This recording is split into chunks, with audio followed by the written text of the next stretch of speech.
Okay, go ahead. Okay, good evening, folks. We're going to call to order the general board meeting for the Marin Municipal Water District for April 4th. Can I get a roll call?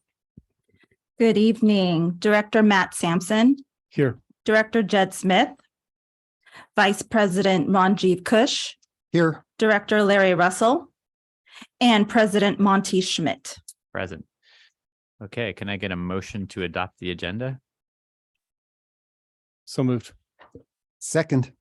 Are there any comments only on the closed session item? There are no comments on the closed session item. Okay, can I get a roll call on the vote on the agenda? Sure. Director Sampson, Aye. Vice President Kush, Aye. and President Schmidt. Aye. Thank you. Okay, with that, we're going to go to a closed session and we'll return at 6:30.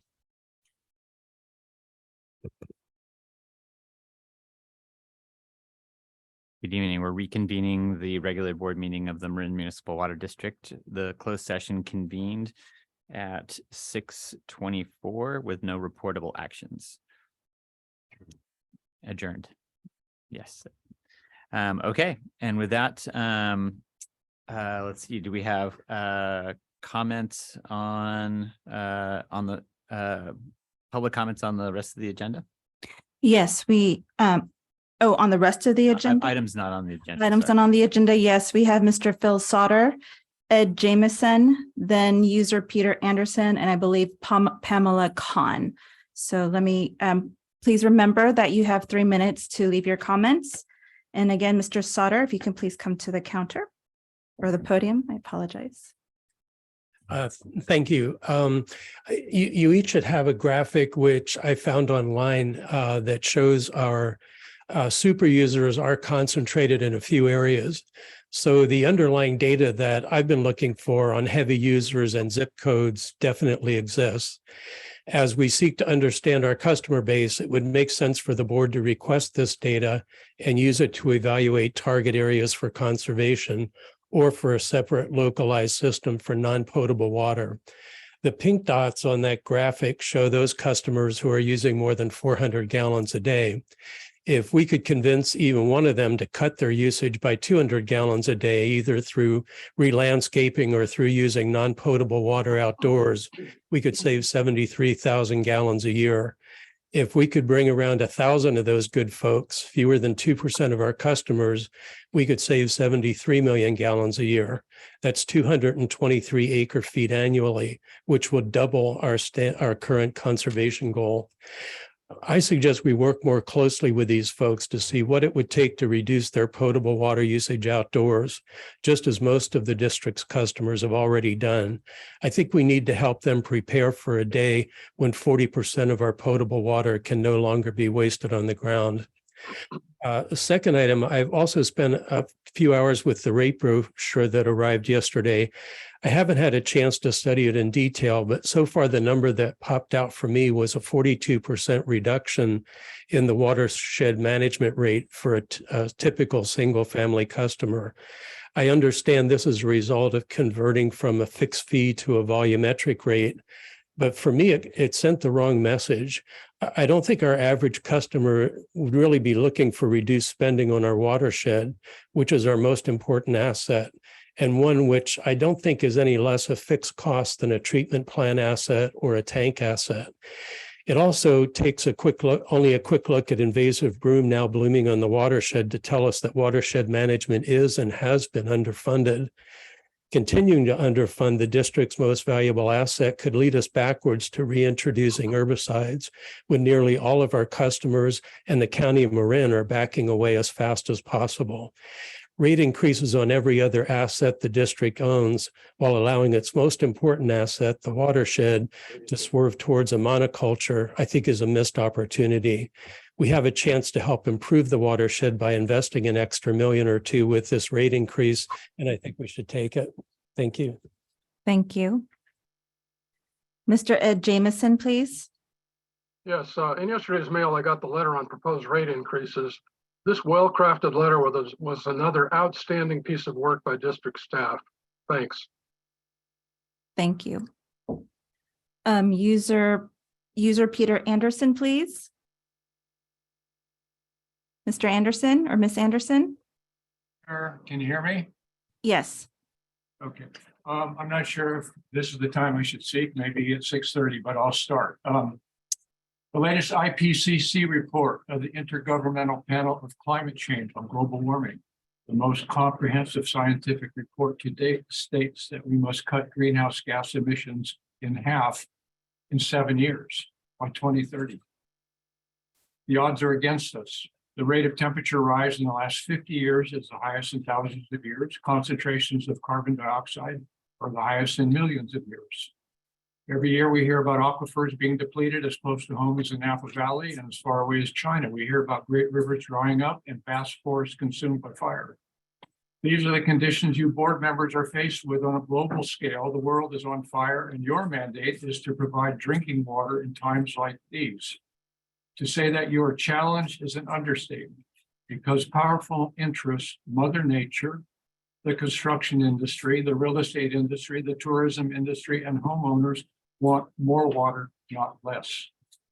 Dr. Peter Glick of the Pacific Institute, an internationally recognized research institute that focuses on California water issues, says that as long as water agencies depend on selling water, there is a fundamental conflict of interest between their need to fund their operations, fixed costs, and the state's need to require water conservation as the planet heats.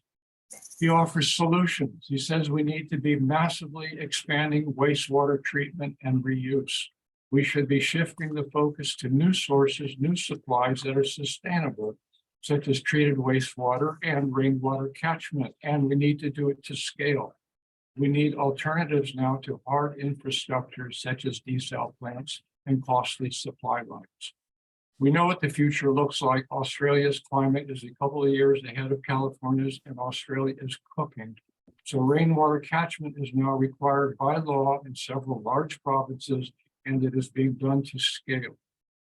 We're up against the wall, and we need to adapt quickly and sustainably in a way that uses less energy, not more. We need to cut greenhouse gas emissions by half in 7 years and then zero emissions by 2050. Thank you. Thank you. Next is Pamela Kahn, then Clayton Smith. Go ahead, Ms. Kahn. Hi, I am a new executive board member at the Sierra Club, and I live in Sausalito, the 4th District. I'm just here to represent the Sierra Club's interest in removing the use of pesticides, especially near reservoirs, but pesticides are just not good anywhere, frankly.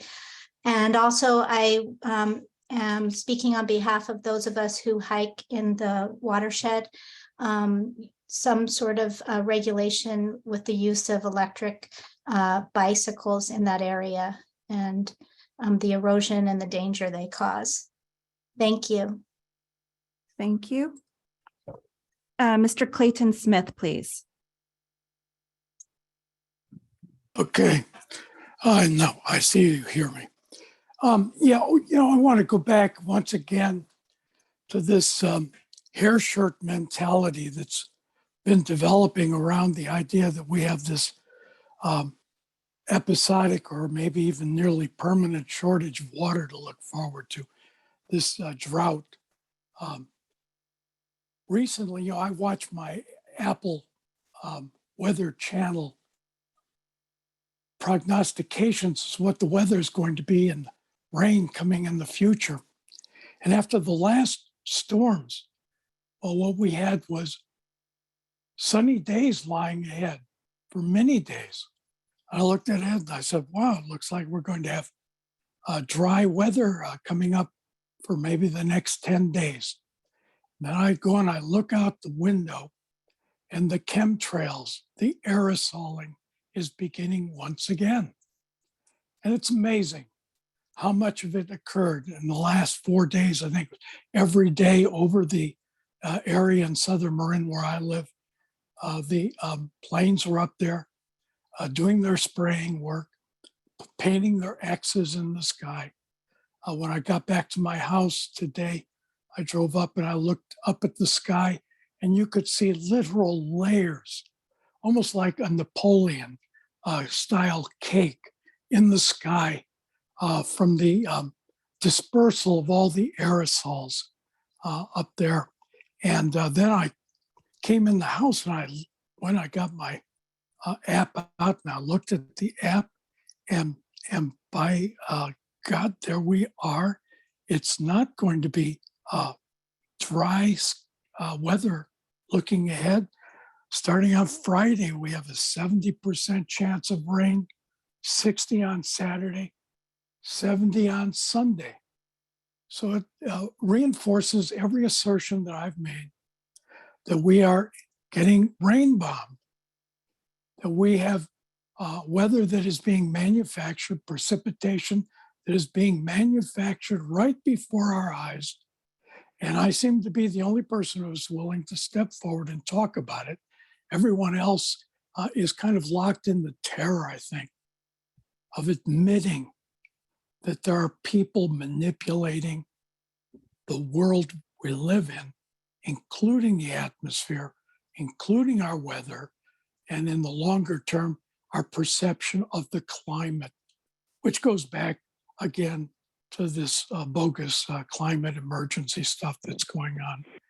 And I hope that someday we're able to have this agendized so we can go in deeply and really go in and look at it. Thank you. Miss 1402, please. James Holmes, Larkspur. I noticed in looking at the district's calendar on April 12th, there is yet another community meeting devoted to recreation, a recreation workshop. I urge the district to pause this effort. At a time when truly huge rate increases are being proposed, further focus on recreation seems almost frivolous, at best a misplaced emphasis. The rate brochure, incidentally, does not say anything about additional funds being needed for recreation.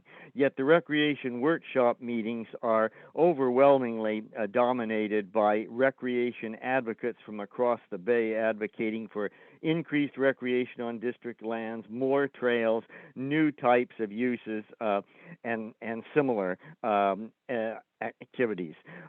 If the board seriously and the district seriously contemplates this kind of thing, then as I say, I really think it's frivolous. If the board does not contemplate it, then they are raising unrealistic expectations continually. Please pause the recreation workshops as long as huge rate increases are being proposed. Thank you. Thank you, sir. Mr. Roger Roberts, then Larry Minikes. Go ahead, Mr. Roberts. Can you hear me? Yes. I sent an email, but apparently it didn't get to the board in time. My ask is if the staff could provide a report tonight, if possible, on the landslide at Olompali and whether or not it is threatening the aqueduct pipeline from Sonoma. And if so, what can be done about that? So it would be useful if somebody could make some remarks about how that's being handled. Thank you. Thank you, sir. Terry, I just wanted to note for the public that we will be talking about 2 landslides on item 10 tonight. And Mr. Larry Minikes, please. First to Mr. Roberts. Mr. Roberts, if you go to the page, you can actually upload, you can see the presentation on exactly what you're talking about for tonight. And I'd like to remind or inform the board that the Marin Conservation League has a long-standing policy supporting the conditional use of herbicides as part of the integrated pest management toolbox. Without going into more detail, we'd like to see, we know it's an important tool. We know if it's used correctly, it can be very helpful, particularly for Broome, which is overtaking our watershed. Thank you. Thank you. I have no further speakers. Good, thank you, Terry. Mhm. Okay, that takes us to directors and general managers announcements. We'll start maybe on the left. Larry, do you have anything tonight? Yes. You want to do Yeah, ready for prepared. And please use your mics. Thank you.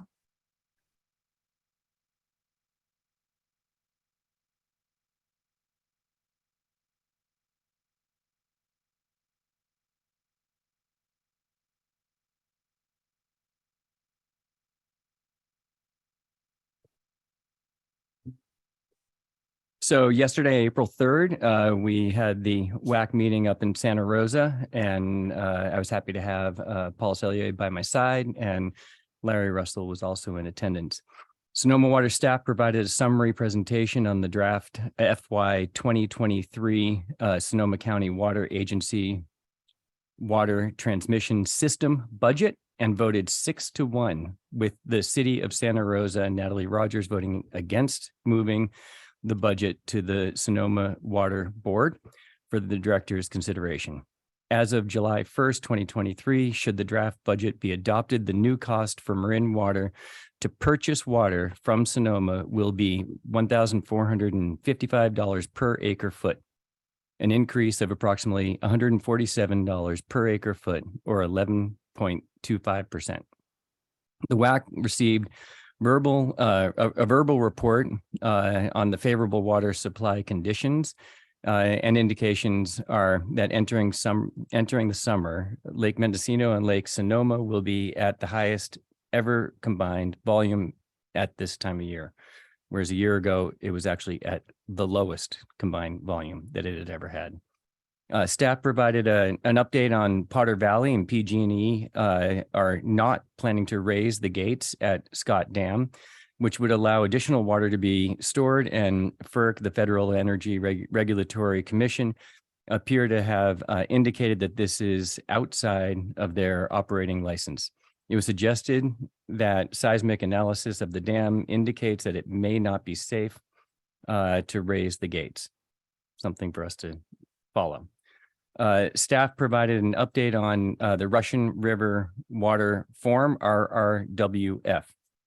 The RRWF is a group organized by Sonoma Water. It's a newly organized entity or group to identify water supply resiliency solutions that respond to PG&E's planned decommissioning of the PVP while protecting tribal interests and supporting the stewardship of fisheries, water quality, and recreation in the Russian River and Eel River basins. The planning group will be comprised of approximately 30 members representing a cross-section of interests in Sonoma, Mendocino, Lake, Humboldt counties, including 5 water members, and will participate on some level, it looks like. Thanks again, Paul, for helping me with the report.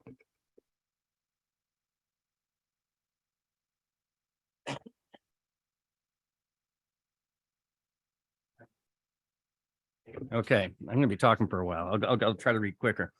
So a report out for the Finance Administration Committee on Tuesday, the 28th of March. FAC met and at 1:30 p.m. and the staff provided 2 pieces of legislation, SB 23 and AB 30, for the committee to consider and possibly refer to the board for approval. SB 23, if approved, and then I have a question about this. It says would streamline the permitting of water supply projects. There's other things it would do also. Can we, I don't know if we can take that out. Just there's a lot of detail around the benefits of SB 23 in the detailed notes. There was no con side of what was the other side of it. So I'm not sure exactly, what we're reporting out. It seemed to be a little bit opinionated. It's your report, so if you don't like that piece, you're free to take it out. What about in the whole detail of like all the benefits of the program later on? The staff report? Yep. The staff report is as submitted. Okay. In the agenda. Okay, got it.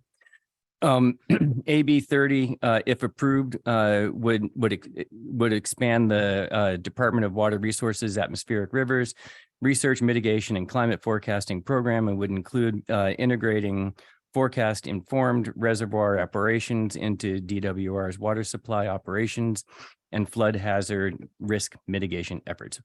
Both of the items are on tonight's consent calendar for the board to adopt positions on these pieces of legislation. Staff also presented the board policy and practices updates for review and refer to the board for approval, which included timing of board officer elections and setting of the board calendar, updating the GM's authority for settlement of claims and pending litigation, dual noticing of committees as special meetings of the board, updating board reserve and ADA grievances policies. We'll be talking about those later. These items excluding the dual noticing are also on tonight's consent calendar for board approval. Staff also provided a monthly financial update focused on water sales revenues, expenditures, projected FY23 scenarios of unrestricted operating fund balance. Also, the Finance Department's 2023 annual goals were presented. The public may view the presentations and video recording of the FAC meeting by visiting marinwater.org/calendar and look up the March 28th, 2023 FAC meeting. That's my report. If I may, just one point of clarification, the board, the timing of the board elections and the calendar is not on this agenda for tonight, but the other two items are. Thank you, Molly. It'll be at a future meeting. Anything else, Jed? Sure. Keep it going. I was thrilled to go out onto the watershed with Carl today and with Renee from Point Blue. And we spotted the first spotted owls that the group had seen. And it was a life experience for me to be with these remarkable researchers and scientists taking care of what is the best habitat for spotted owls in the world. On our land in Marin County, we have the best nesting populations that is diminishing everywhere else. We should be proud of it, and we should be thoughtful about how we take care of these native species, and the impacts of our decisions are significant. They're not insignificant. How we think about our trails, how we think about chemicals we use, all of those impact these things. And it was a thrill for me to be out there and to actually see them in person. And I'm proud to be a part of this organization and a steward for this great land and these great species. All right. Well, thank you for that. Assuming nothing else, I'll look to my other directors. Any announcements? I have to follow that. Just a quick comment that we've all received, I'm sure, a range of different comments related to the rate increase brochure that was received. But I just wanted to note for Adrian, Brett, and other staff that worked on it, I have had a lot of comments that indicate that it was informative, helpful, and a clear presentation of a lot of information. So I hope we can pass that on to them. Thank you. Matt? Yep, thank you. Just two acknowledgements. One, to follow on Director Cush's comments, just Ben, for you and the staff, thank you very much for all the work it took to get the 218 notice out. It was thorough, and it looked like a very big lift. So thank you for everyone to do that, especially all the work everyone is doing. And the second one is just a quick acknowledgement of the watershed staff, specifically the educational side. Our younger daughter got to go out to Bontempi Lake last week and release fish, and our other one can't wait to do it this week as part of their school field trip. And it's been an incredible learning experience, and it's a great way for the children to connect to the watershed and get them hooked at an early age. So thank you very much, and just want to throw a shout out for that program. Great. Thank you. I guess I'll add, since we're taking a moment to really appreciate the beauty of our watershed. My fifth grader is out at Walker Ranch this week, and which is downstream of Sulahuli. Another really important part of our watershed, not in our district lands, but still another really important resource, part of why it is so special to be here, and really important part of what our water supply comes from. So, okay. Any other announcements? We'll go to Ben. Do you have any direct announcements? I do briefly. I just wanted to note that there's been some perhaps misunderstanding in regards to the historic and ongoing community discussion on use of pesticides and herbicides. And we do not use herbicides and pesticides by board policy.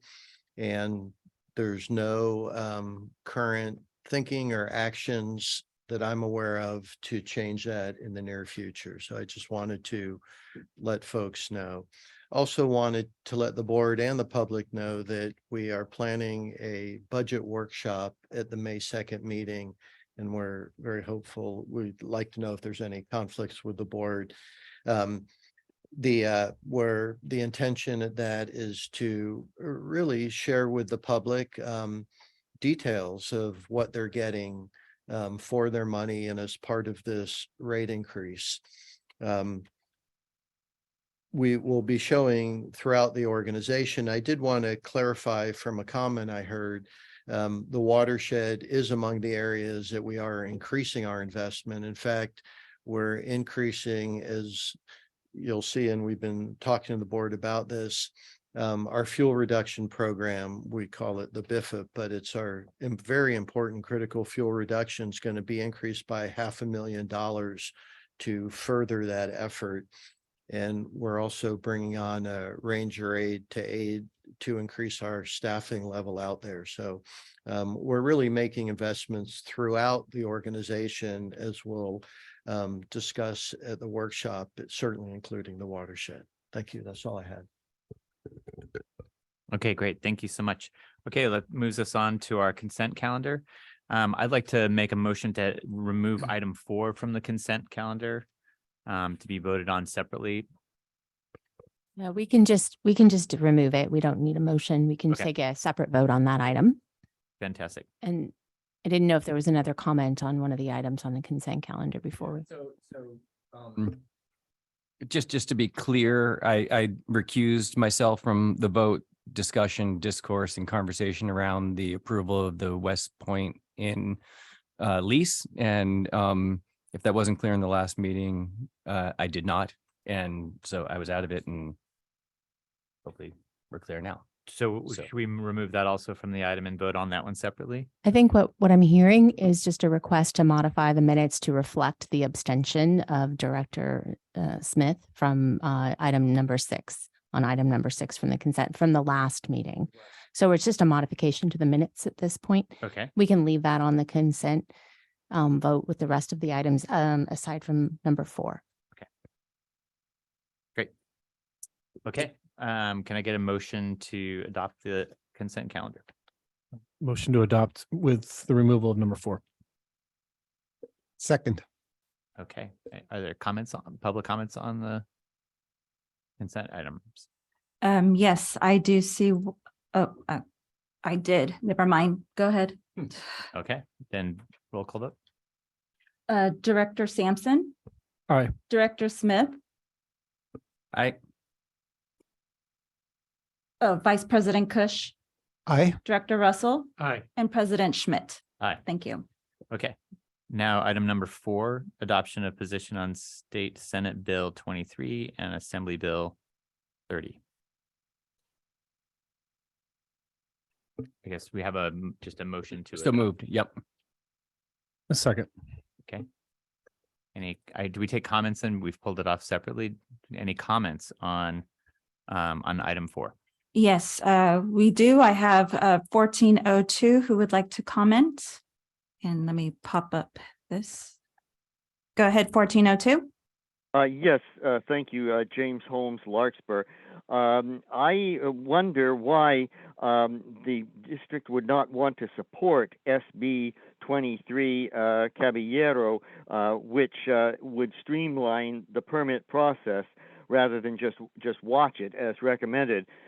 Given that this bill would be in the staff report's characterization, quote, an important piece of legislation to help reduce costs and impediments for water supply solutions for the district, unquote, it would certainly seem to be worthy of support. The Association of Water Supply Agencies supports it.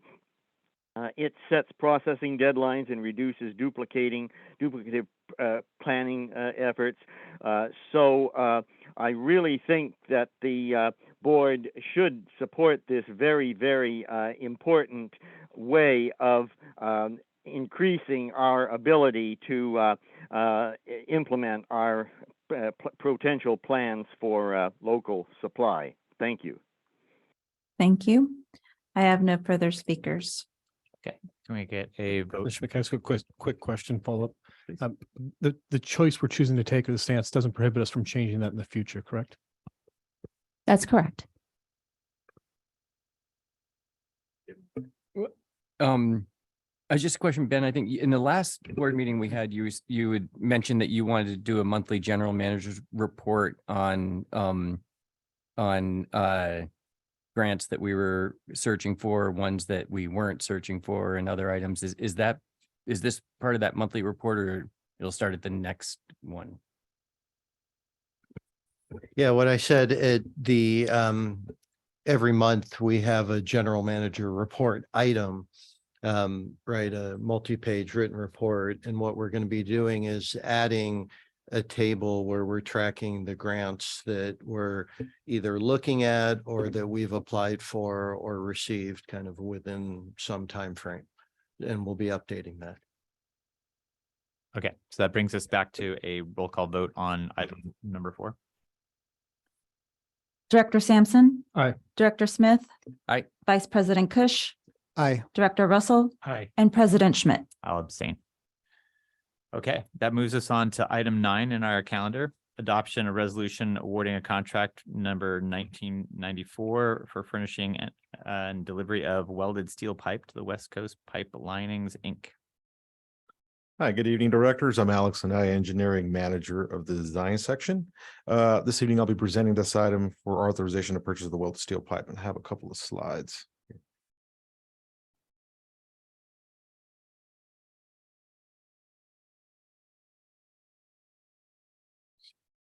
There we go.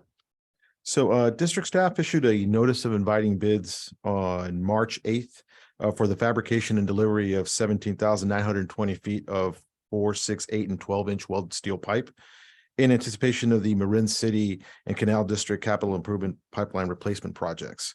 On May 28th, the district received and opened 2 bids for the pipe contract, and the lowest responsive and responsible bid was submitted by West Coast Pipe Linings Incorporated at their bid amount of $895,325.60. This pipe contract was developed for the cost sharing and budgeting tracking purposes so that the district would be able to use grant funds from the Department of Water Resource grant when awarded. If for any reason the projects do not proceed as anticipated, the district can still use a pipe for other capital and fire flow projects, since this pipe size is common and standard for all our pipeline projects. So here I have this one graphic up here on the screen, which is actually a Marin City, which kind of shows everything in blue was where we're going to be replacing the pipe. And the next one is in the Canal District, and everything in blue here represents what we'll be replacing. So district staff is requesting that the board authorize the general manager to execute contract 1994 with West Coast Pipes in the amount of $895,325.60. And I'll be glad to take any questions. Any board questions? No. Sorry, Monty, just a quick one, Alex, just can you just, just let us know what the conditions were that you're addressing with the pipe replacement? The conditions we're addressing, Yeah. we're replacing old cast iron pipe within these communities with new welded steel seismically resilient pipe. Any other directors' comments? Okay, can I get a motion to adopt? So moved. Second.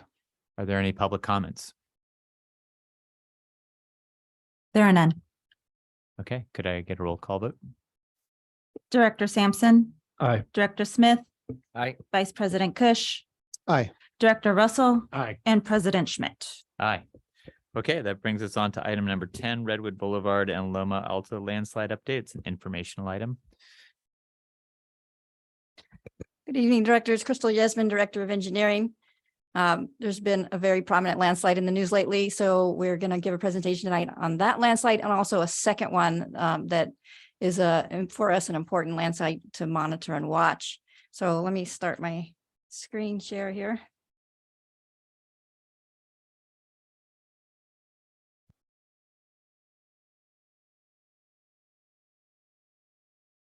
Okay, so the 2 landslides, we're going to refer to them as the Redwood Boulevard landslide and the Loma Alta landslide. And as Winston Churchill once said, never let a good crisis go to waste. Both of these landslides have caused us to take a close look at the reliability of our system and to propose future projects actually that will help us to reduce risk to our system. So, but for now, I'm going to go through the landslides and what we're currently dealing with and what staff has been doing to mitigate any impacts. So starting with the Redwood Boulevard landslide, this is also the Omapali one along Highway 101. I'll go into the initial incident report, which was March 21st. That was our one of our large atmospheric events recently. We did a threat assessment. We'll talk about the water utility response, current conditions, next steps, and a little bit on root cause analysis. So this is the location of the slide, just just west of 101 in Caltrans jurisdiction. And you can see Stafford Lake down to the left. That's North Marin Water District's primary supply at this moment. Highway 37 coming off to the right there. So just north of Highway 37 interchange. So the slide was reported on March 21st. That evening, the next morning, we had staff out there on site with other utility staff from PG&E, North Marin, and emergency officials taking a look at what had happened. There's a picture there from the San Francisco Chronicle, and then some images that our staff took out on site. You can see that the road has been lifted and is no longer passable. The North Marin Aqueduct runs generally in the grass line here in the right-hand picture. It's about 4 feet deep from that point. So we were concerned about the impacts to that pipeline. And here's a few more photos. You could see the power lines leaning, more damages to the roadway. And there was also a PG&E gas line up at the top of the ridge that was of concern. And I'll get into more detail on that in a moment. So within the slide, the initial threat assessment was that there was 2 PG&E high pressure gas pipelines along the scar, the top of the slump. And there was estimated a 6-foot deflection on one of those pipelines. So PG&E immediately reduced pressure in that line, which was typically running at about 430 PSI down to 60 PSI. They also de-energized the electricity to those poles that you saw. And then North Marin, in collaboration with Marin Municipal Water District, we isolated the aqueduct. I also isolating our Ignacio pump station that's south of there, just to make in case there was any failure of the pipeline, we didn't want to risk flooding 101 or impact water supply. So, but there were, I just want to be clear, there were no leaks at that time. We didn't see any, but we wanted to isolate it just to be safe. So as a precaution. So the initial water utility response was that, as I mentioned, we isolated Ignacio pump station. We have chemical feeds there for ammonia and chlorine. So we isolated those and turned off the pumps there in Castania. North Marin Water District started to utilize Stafford Lake, and they turned on their treatment plant for Stafford Lake supply. And then we started to pressure test the isolated section. So they put pressure into the pipe with some gauges to make sure it wasn't leaking out, and those held strong. They also flow tested the pipeline the next weekend at 4,000 GPM for 1.2 million gallons, just to make sure, again, no leaks detected.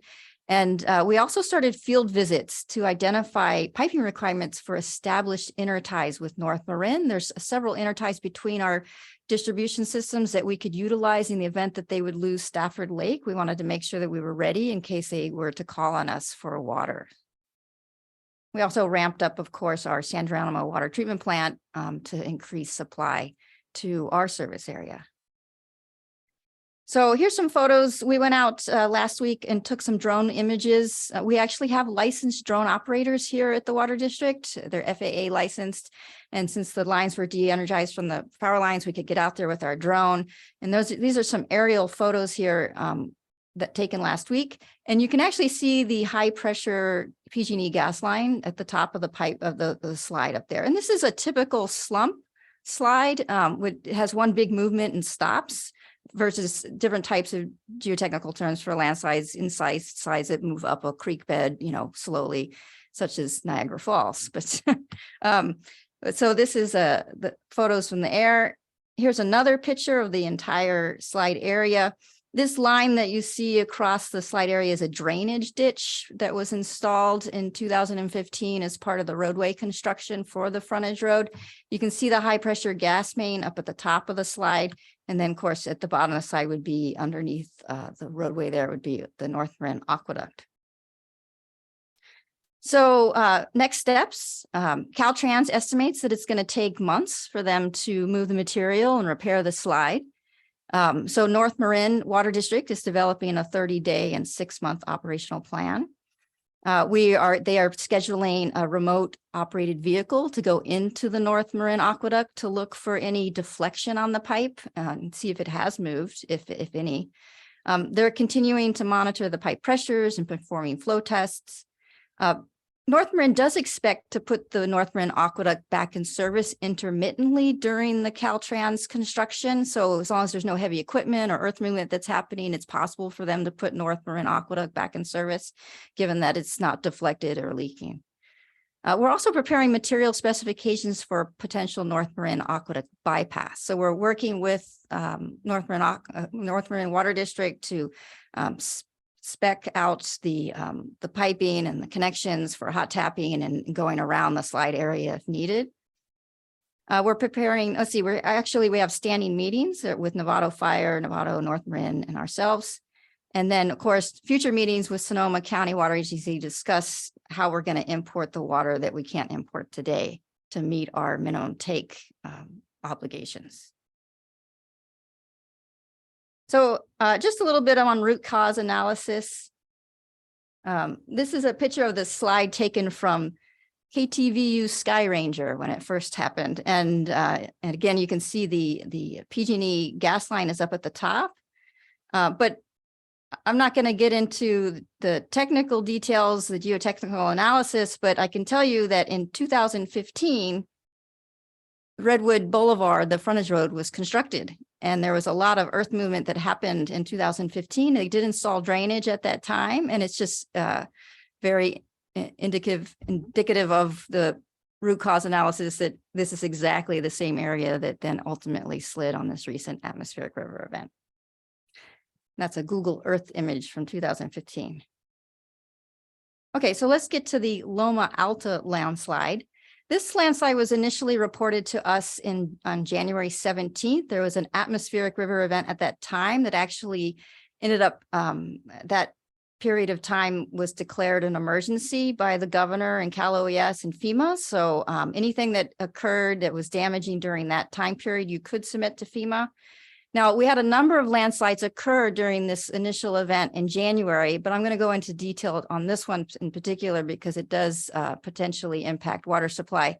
But we have a number of landslides throughout the watershed that we're working on. We even have one, Warren Springs Road up from Phoenix to Ross Reservoir has a landslide that we're going to put out for construction to repair this summer. But this one in particular, we're going to go into detail.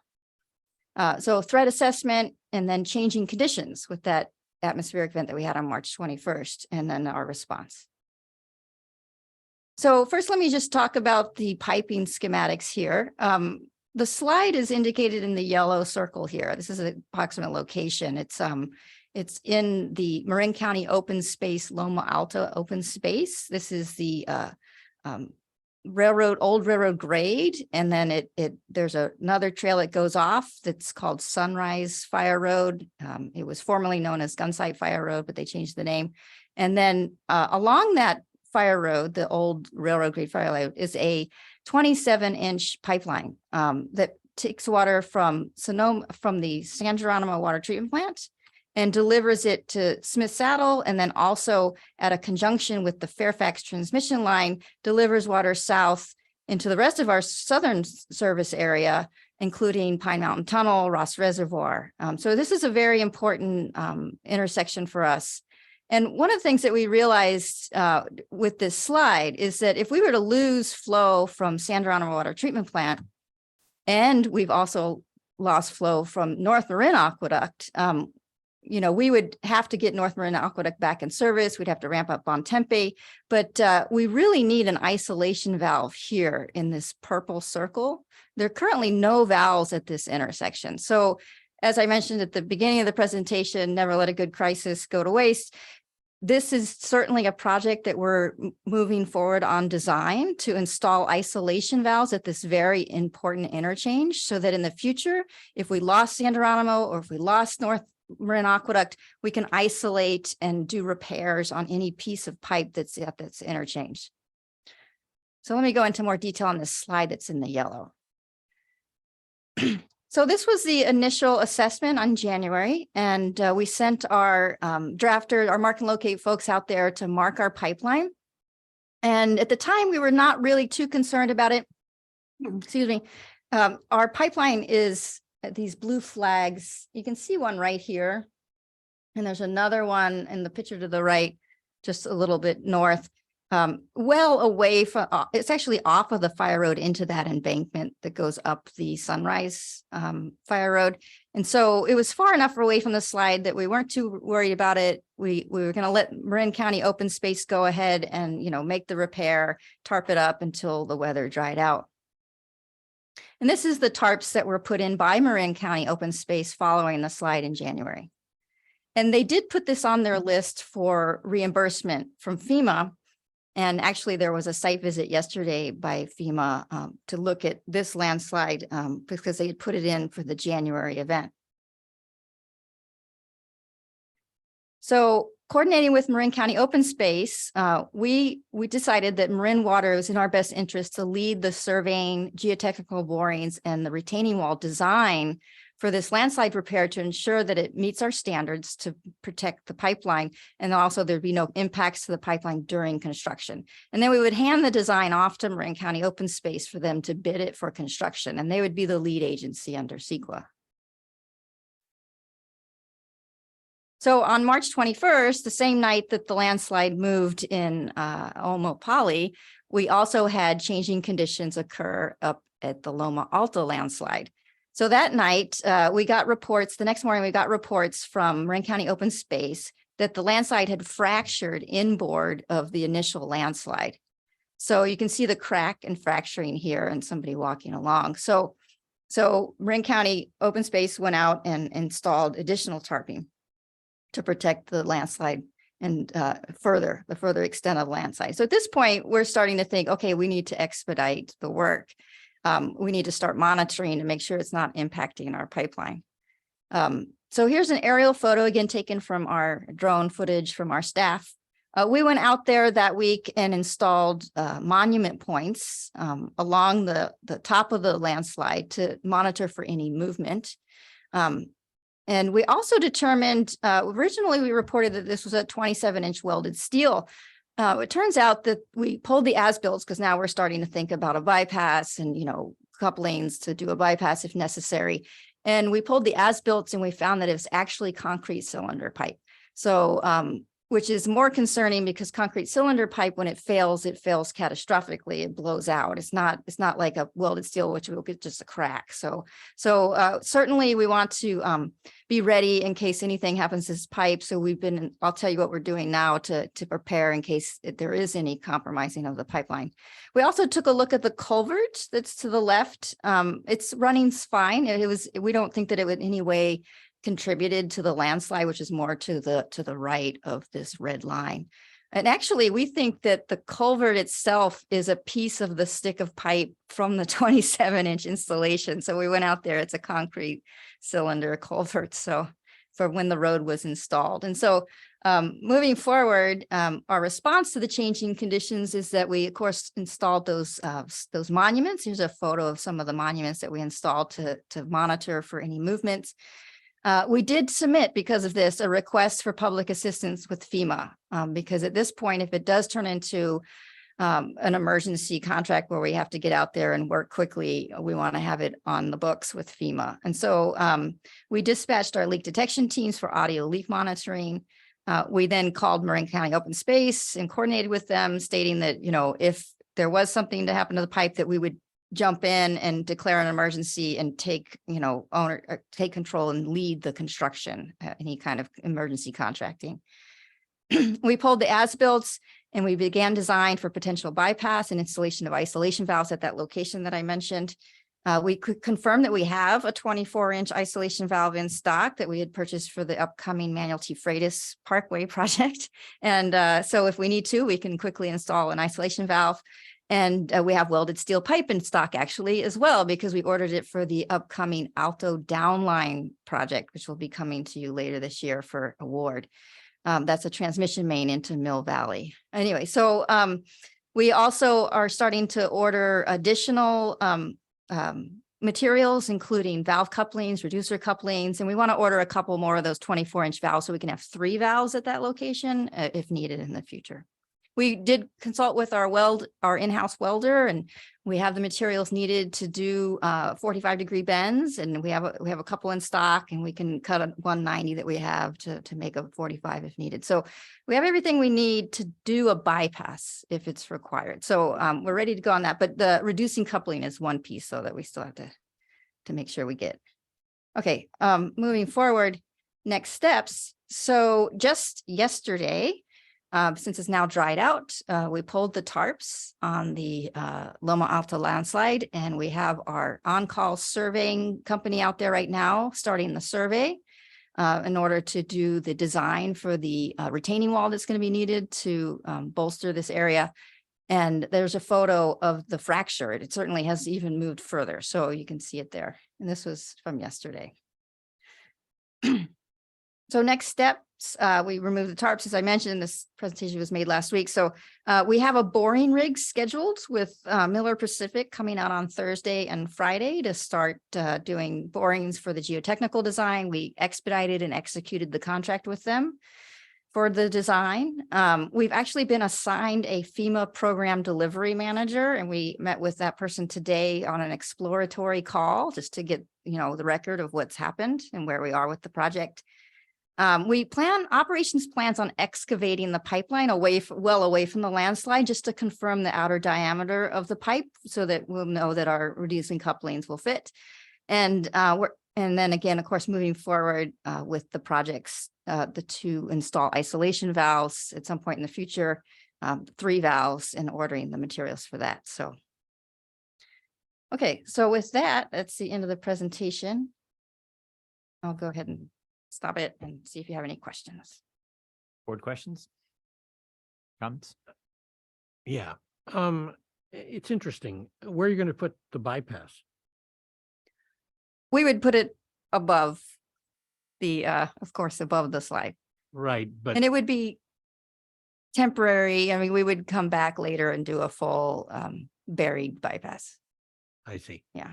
The other thing is, it seems to me that this project could be available to fund through FireFlow. Because if you lose that connection, there's no fire protection. So it seems, we'd have to talk to the fire chiefs, but that's a pretty consequential event. Now, if the pipeline is not compromised and the retaining wall gets installed, we actually are adding replacement of this pipe to the North Marin Line project. We didn't know that this was concrete pipe. So we're actually adding another mile of pipeline replacement to the North Marin pipeline project, which is scheduled in the upcoming CIP. I'm thinking about the valves. Oh, yeah. Yeah, because it's pretty pricey. Yeah. 24-inch valve is not a little thing you buy at the hardware store. Good idea. It's an idea. I don't know. We'll look into that. You briefly mentioned the desire to upgrade the Alto tunnel pipeline and some of the relationships there, and I'm more than happy to help with introductions and to help facilitate make that happen. I think it makes a ton of sense and very supportive, and good work on this. Thank you. Thank you. Yep. And Crystal, thank you for that. And I think, thank you for this additional work that no one expected to have happen here as we head in towards the end of this fiscal year. But I think it's a good opportunity not just to wait for, to take advantage of a disaster, but actually look to eliminate single points of failure from the district system, specifically water coming from Sonoma and how we can get additional resiliency built into the system. And then also to what we're looking at now, we have money, we've looked to budget money for CIP projects and water supply projects. And we should be focusing on the resiliency piece, because if one of these did fail or both did fail, we'd be in a much different conversation right now. Yes. And we have the opportunity to hopefully make some improvements on that with this upcoming budget. So. Right. And, now that we've finished the strategic water supply assessment, we'll be moving on to long-term planning for reliability and asset management projects. So long-term planning. And we do plan on launching a workshop on that this fall. That's great, because I'm sure you probably want these single points of failure removed as soon as everybody else does. So appreciate that. Thank you. Crystal, it sounds like the North Marin line, it's uncertain whether a bypass is going to be needed. You're still waiting to determine if the current line is going to remain functional. That's correct, yes. And how about for the North Marin aqueduct? So it's currently not operating, or you've isolated a portion that's not operational. Oh. At what point will you determine if it's going to be viable to open it up again? Well, that's owned by the North Marin Water District. So they have Okay. already tested it and flowed water through it to make sure there's no leaks. And they don't want to start using it again until they're sure that there's no deflection of the pipeline. So that's the remote operated vehicle that they're going to put in the pipeline to look for deflection. So I think that's probably where they're headed, is that at some point putting that pipeline back in service. And as I mentioned, it might be intermittent because of construction work above by Caltrans. So. Got it. Yeah. Thank you.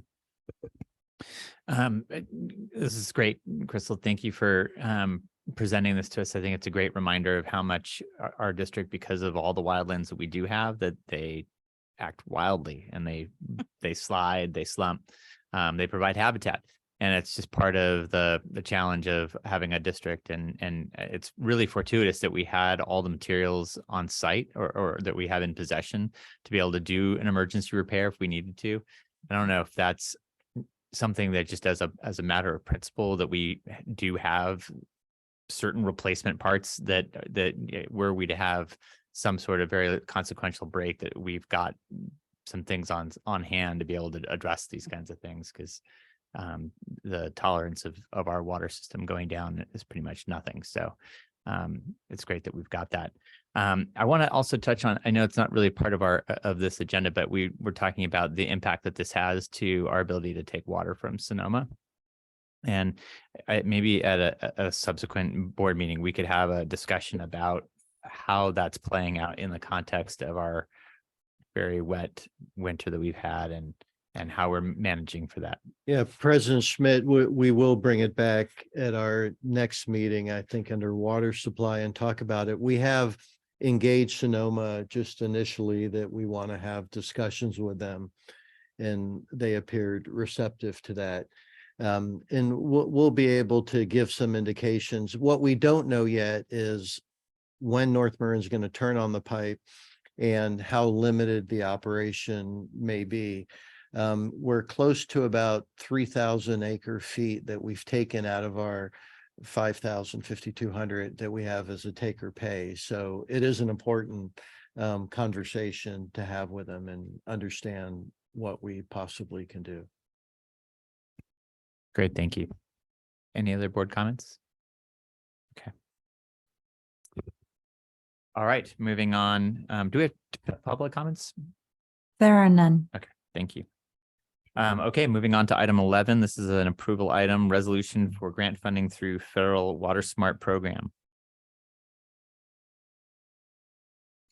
So as we kick this off, I do want to note what we, as Director Smith noted, last time we brought a similar resolution for a grant application, we did talk about adding to the GM reports. They'd be tracked, and not the first time you're seeing it, as happened last time and this time. So we'll get on that. But this is a continuation, of course, of our efforts to pursue every grant opportunity that we can and do our best to shape, as you'll hear, our application to fit the grant offering.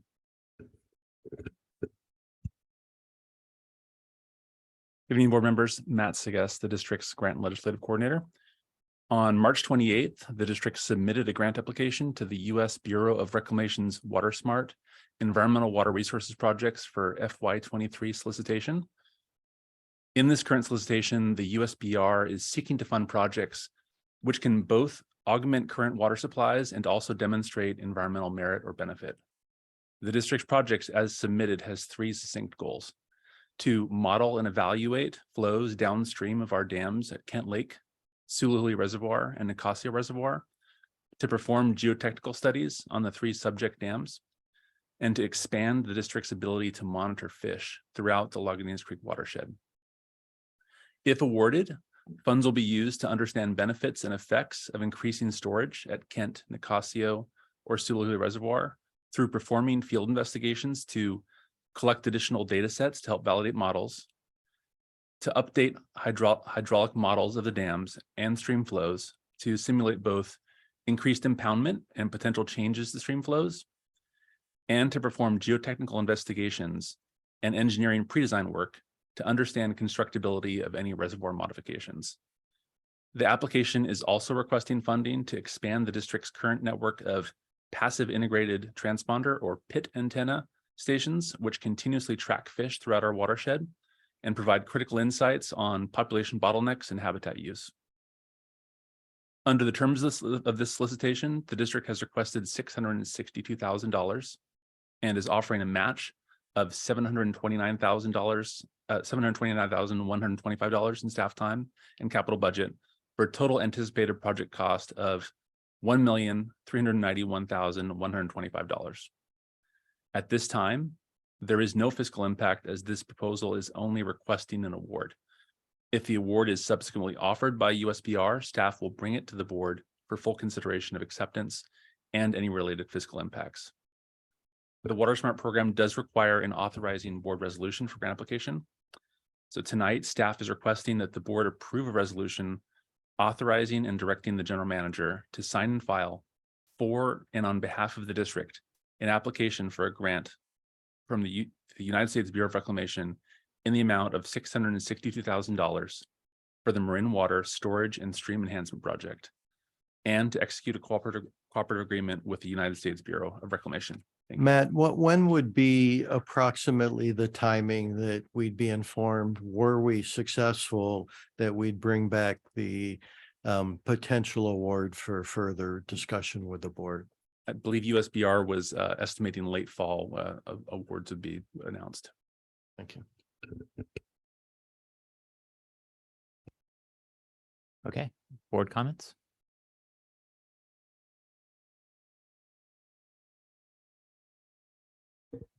Thanks, Matt, and Ben, acknowledging that the timing of this is, again, maybe not what we're hoping to see going forward. I do want to come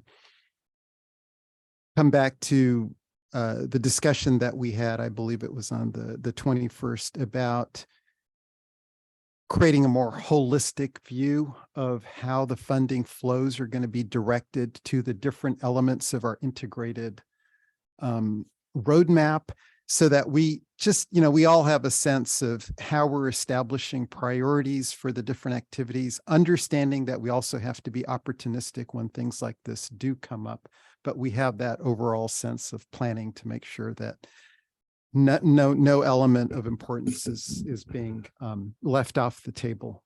And we are, along those lines, Paul and others are developing a more detailed than we presented last time, right? We're trying to get more granular as we can on the water resiliency roadmap and plan that we're moving forward, that will lay out in more detail the schedule and have an opportunity to talk about priorities and funding and timing and where these grants would fit in if we were awarded and the board chose to accept them. Yeah. I think maybe the last element on that is if some of these grants come through, it'll be good to understand if they free up budget allocations that we had noted for items, and then think about obviously how we might, shift those to other priorities. So I think we've discussed this. We're on the same page regarding how the process maybe can be updated and even approved. But I think given, that this is understanding our ability to increase storage is part of the integrated roadmap that we approved, it seems like moving forward with this is in alignment with our strategy. I think my only question related to the application, Matt, is that you do not the wording is that the reservoirs that will be targeted for analysis through the study are yet to, which ones of the three that are noted is yet to be determined, whether it's Kent or Nicasio or Sulahui. I don't know if there's a strategy or if what the elements are that will decide which ones are targeted for more in-depth analysis. I hope that that's going to be a conversation that we all have the ability to learn from and provide inputs into. Yeah, Director Kush, Paul Cellier, Water Resources Director. That's an excellent point and something that we look forward to bringing those discussions to the board. Otherwise, I think otherwise, now, Matt, you've got me really interested in this Water Smart programs. Of course, I'm looking at all the opportunities and I'm going to be bugging you about others. And there's particularly one on applied science coming up. I'd love to determine if we have any abilities to do some more innovative research collaborations through that program. So, but otherwise, no other comments. I think, given all the discussion we've had, my perspective would be that we move forward with this application as well.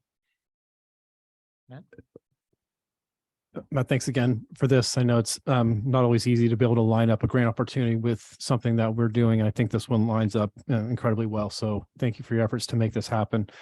I think one of the things I just want to mention for myself and then the public as well, the expectation that this water supply roadmap that we all approved was a done deal and we've been moving forward with these pieces. And then here we go, a meeting or two later, we're back to approving studies and more studies and trying to evaluate more. But it's important to understand that these are really big decisions. They're going to have decades, if not generational impacts. And we have to be able to get this right because we don't really get to have it wrong. And so this not only helps us do that, but it also helps with the financial piece so we can look at funds for other items like Rajiv said. So thank you very much. Larry or Jed? Oh, cool. Thanks again, Matt, for the presentation. And totally appreciate the fact that we're going to bring a more comprehensive view of all of the different work that you're engaging in and the grant opportunities that you have. It's hard for me personally to just do piecemeal approvals without having, as Ranjiv said, a holistic view of the details behind this. And our water supply roadmap and the investments. And so, Matt, I appreciate your comment as well. This would be a $729,000 match on our behalf, on our part, right? So I understand that we're not approving that right now, and it would be in the fall that would be approved.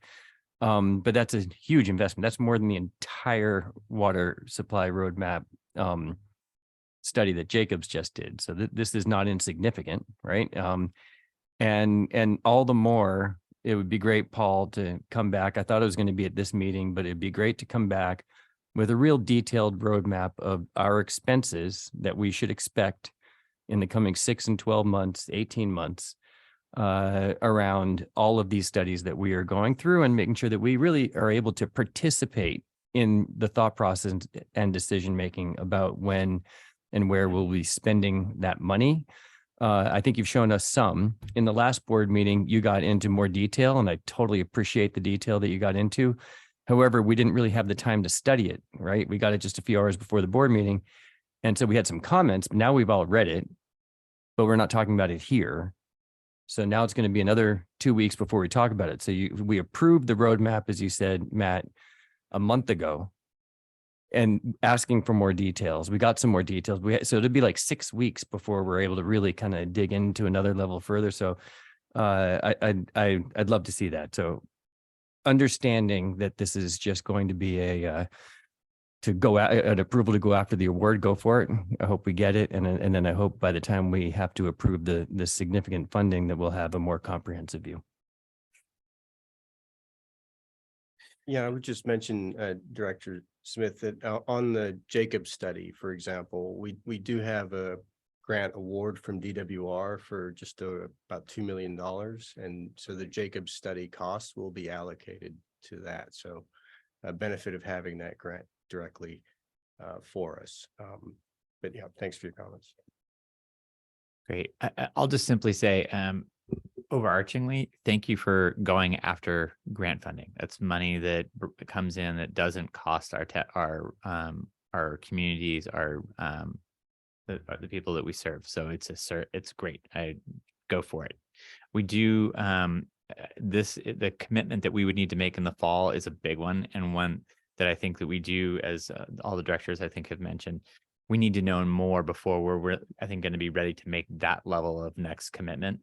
And I know that we have talked about a number of things that, especially when it comes to added surface storage, we've talked about our water rights, and I'm going to keep coming back to that because I think that is a foundational issue that we need to understand better before we embark on a $700,000+ investment, where there may be a substantial issue there that we need to understand better so that we know how to approach these studies.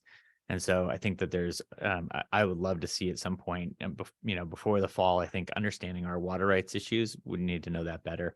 I think seeing the roadmap or a layout of how we're going to make different investments, as Director Smith mentioned, I think that's another thing that we really need to see.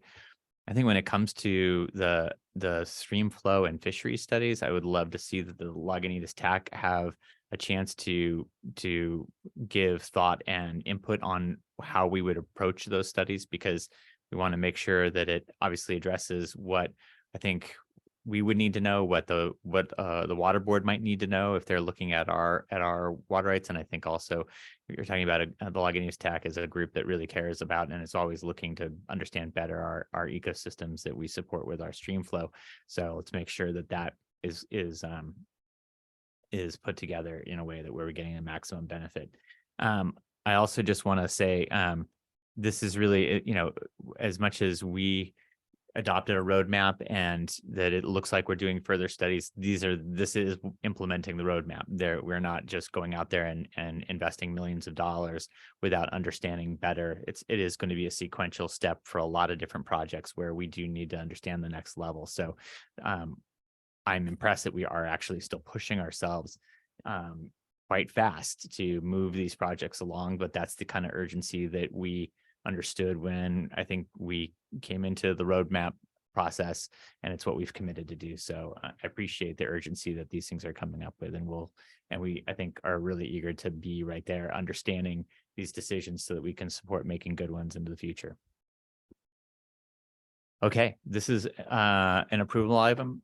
If there's no other comments, can I get a motion to approve? Yep, motion, we approve the resolution for grant funding through the Federal Water Smart Program. Can I get a second? Second. Are there any public comments? Yes, Mr. Clayton Smith, please. Go ahead, Mr. Smith. Yeah, I wish you had your timer. There you go. This to me seems like the camel under the nose under the tent. I'm almost certain that this really means that you will, that following the 600K, the 700K is certain to come with it. I can't imagine. It would be interesting to see if anyone on the board would, or someone would wager the likelihood that you would not be spending the rest of the money that attends this whole thing. Whenever I see that SMART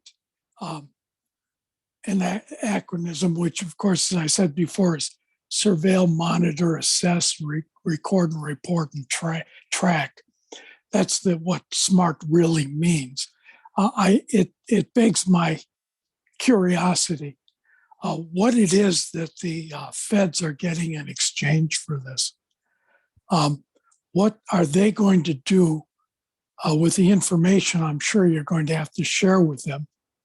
And this goes back to the heart of the issue of, in times of peril, having to share scarce resources with the wildlife in these river basins or creek basins, particularly since that wildlife is restorable in the event that the time of peril passes, or the effects, the long-term effects on society are often not recoverable, particularly in our leveraged economic situation. The impairments to finance that can be very long-lived in the event of an economic disruption. And so when I see the feds involved, what is the hidden cost of the feds having financed this? What control mechanisms are they looking to get out of this? Because we all know that the feds are basically boxing us in and basically rearranging our communities into control grids. And every time they use that word smart, I know that the project has something to do with building these control grids. And once again, going back to what I was saying, the likelihood you're not going to spend the 729 to me appears at this point almost nil. Anyways, I'm just trying to be honest about it. Thank you. Thank you, sir. There are no further comments. Okay, thank you, Terry. Can we get a roll call vote? Yes, Director Sampson, Aye. Director Smith, Aye.